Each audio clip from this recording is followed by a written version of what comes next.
2. Hello and welcome to another edition of Taekwondo Life Magazine Live. My name is Mark Sirianis. I'm your host. I'm a third Dan black belt and I'm the editor-in-chief of Taekwondo Life Magazine. Taekwondo Life Magazine is a member of the Believe Sports Network. Do you believe? Believe is a major supporter of podcasts and information and entertainment and can be found on the internet and everywhere that podcasts are found. Today's program, and we're getting close to the Olympics, is we're going to talk a little bit about a joint announcement that came out just yesterday regarding the Tokyo 2020 Games. As we're heating up, we have more and more information coming out. Last week, we did a program regarding vaccinations in Tokyo. We did a program last week, I apologize, on refugees. We've done a number of them, and you can look on our YouTube channel at Taekwondo Life Magazine, and you'll find a playlist of all of the prior announcements leading up to the Tokyo 2020 Games, and we'll create obviously a new one after Tokyo for the 2024 Games as they approach. I have a lot of paperwork this week. I'm going to read from the statement, so you'll see me with paperwork for those that are viewing this one visually. It's because I want to make sure I get everything right. Before we go on to talk about the episode, I wanted to talk to you about our sponsor, Believe Bet Online. Bet Online is an online sports betting platform, and as the month of June is heating up, you got exciting sports action. And Bet Online is where you can find it all. From basketball playoffs to hockey playoffs to baseball. Baseball's really starting to heat up. We're getting to the time of year where the All-Star break is going to come, and then baseball will really get into the home stretch and be very, very exciting. So all of those things, including prop bets and futures, Bet Online has all the latest odds, news, and information for all your online sports betting needs. We've done this every week, but I want you to remember to go over today on the website or use your mobile device to join, and you get your 50% welcome bonus with your first deposit. So before your next tip-off, face-off, or pitch, head over to Bet Online to start playing today. That's betonline.ag. Bet Online are your online sportsbook experts. Now, we did a program a couple of weeks ago about the fact that Tokyo, sadly, has had its fourth lockdown since the start of the coronavirus. We talked about 30 days ago about the fact that only about 5% of the Japanese population had been vaccinated at all, and that even in the event that people started to get vaccinated, because the vaccines are two-part vaccines for the most part that are approved in Tokyo, even after 30 to 60 days, it would be very, very unlikely that a significant portion of the population would be vaccinated. Certainly not herd immunity. But as we come closer to that in the United States, we're closer to a mark. The goal set for the United States by President Biden was 70% vaccination by July 4th. It does not look like we're going to hit that goal. But in New York, we did hit that goal 2-3 weeks ago. And as a result, pretty much here where I am in New York, everything has opened up. Japan's in a very, very different state. As a result, there were a number of decisions that were made about travel, about the lockdown, and there were numbers of people who were looking for the Tokyo Games to be canceled. But the IOC came out and said, no, the games will go forward. They'll go forward. We don't know who's going to participate in them, in the sense that will there be countries that will back out as a result, but they will go forward. So a joint statement was issued yesterday. 5 groups.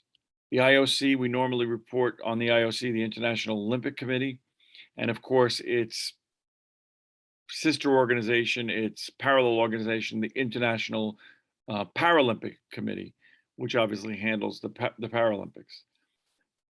Those two organizations, together with the Tokyo 2020 Organizing Committee, that's the specific committee that's set up for this specific Olympic Games, the Tokyo Metropolitan Government, so that's the local Tokyo government, and the government of Japan, the government of the entire country. So these 5 organizations came together and they met to discuss the limits of the Olympic Games and the spectators.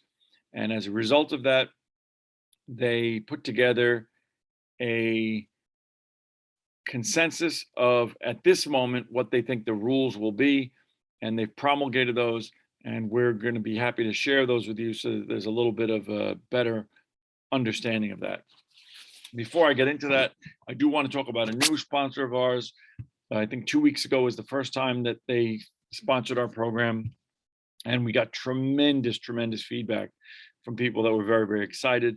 A number of people had seen this sponsor on the very popular show Shark Tank, and that's Moink. That's moo, and oink is moink. And moink meat, which is a delicious product, and it was featured on Shark Tank. As I said, host Kevin O'Leary said the best bacon he ever tasted. Jamie Siminoff, the creator of Ring Video Doorbell, also invested.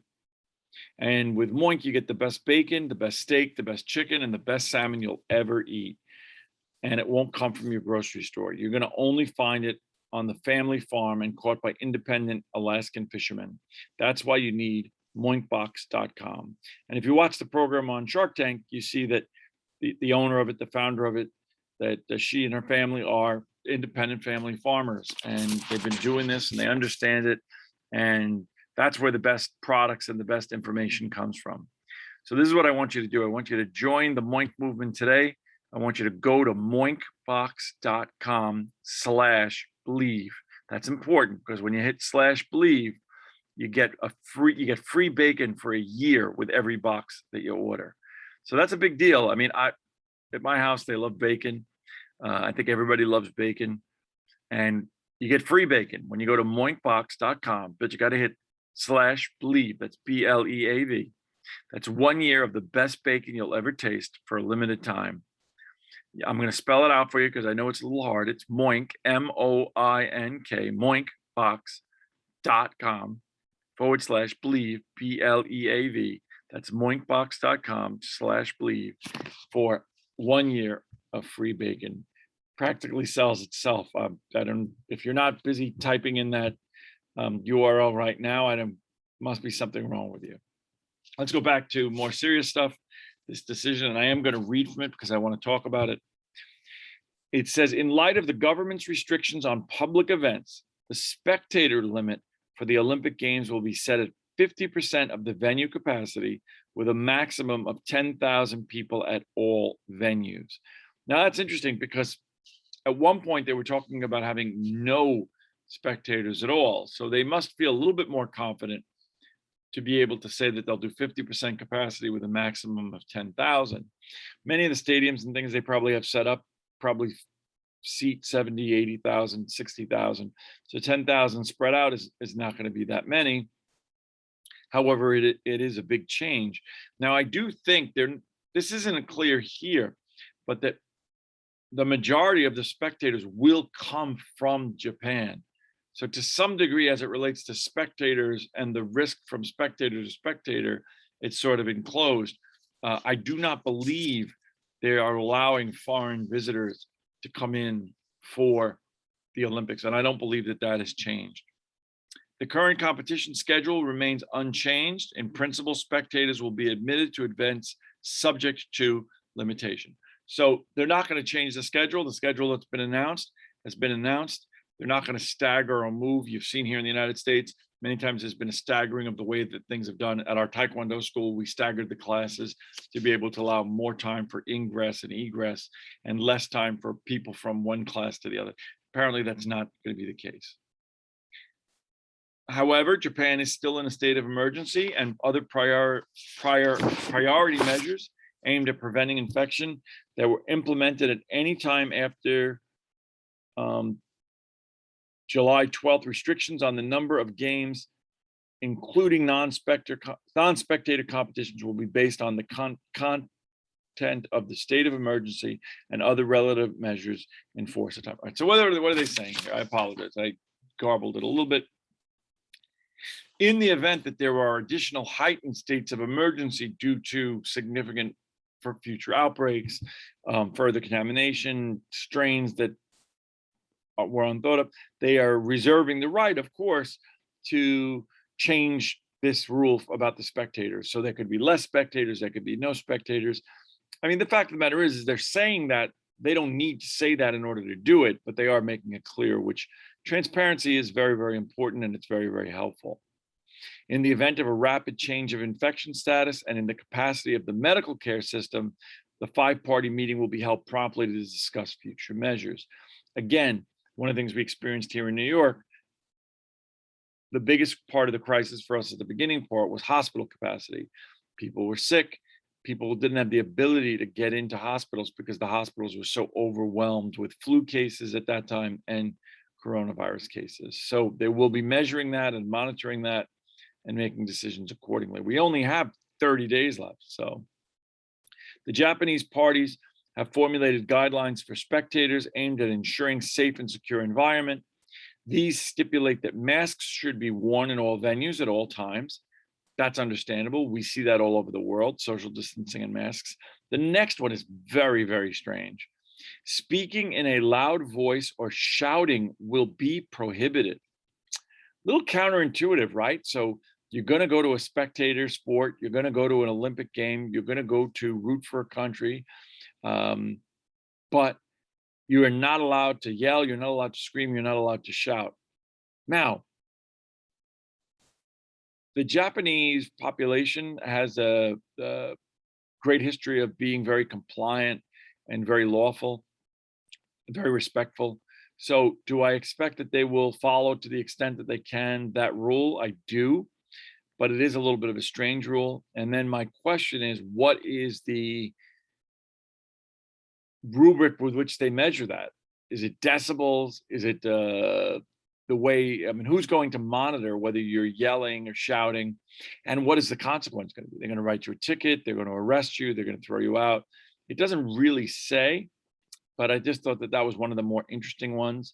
It may be more setting a mental anchor than actually accomplishing anything. Congestion should be avoided by means of appropriate announcements, and visitors should leave venues in a staggered manner. Spectators will be requested to travel directly to venues and return home directly to take the necessary precautions when moving between prefectures. Ingress and egress we talked about. I guess things are still locked down. So if you have permission to go and you have tickets to go to a venue, you can go. No tailgating, no hanging out, no partying afterwards. But that's understandable. I mean, under the circumstances, it is sad. One of the great things about the Olympics when it occurs in these venues is the party atmosphere and the things that occur. That will not occur here, but it's understandable.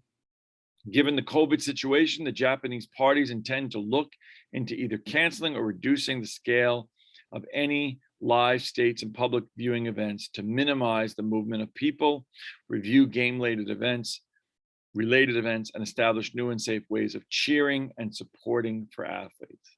Okay, no idea what they're talking about, but what I am guessing is they're going to, and this is my prediction, if I'm right, maybe I should join Bet Online and put a lot of money in there, is they're going to give you something physical. They'll give you a sign to hold up. They'll give you a green banner to hold up. They'll give you something that makes noise to hold up, to cheer. So they're going to say, when you want to yell to support your team, do this, in order to be able to keep that from happening.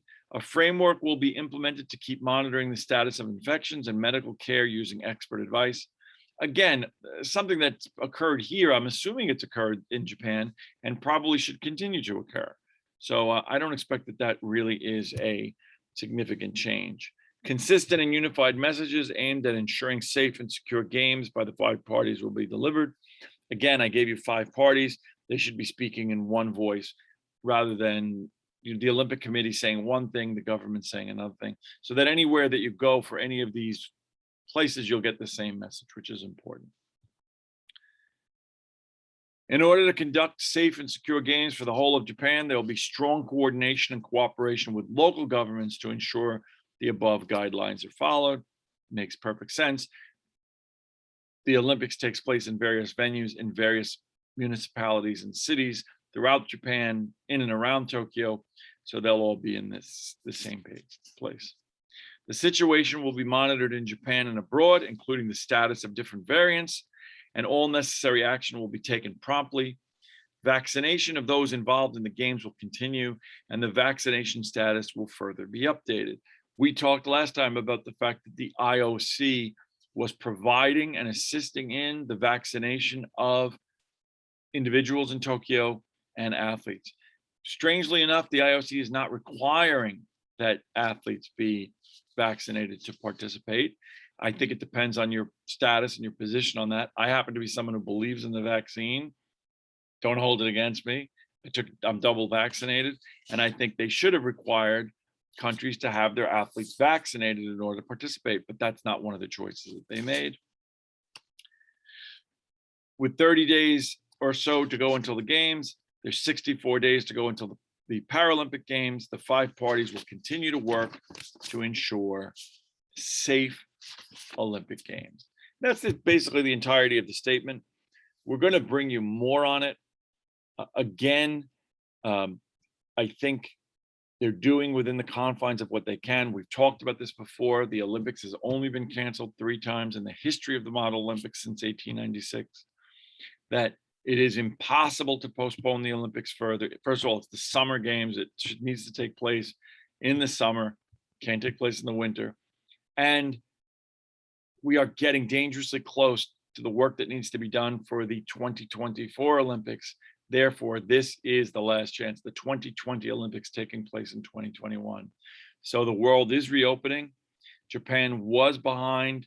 It did experience 4 major surges, 4 major lockdowns. They are doing what they can.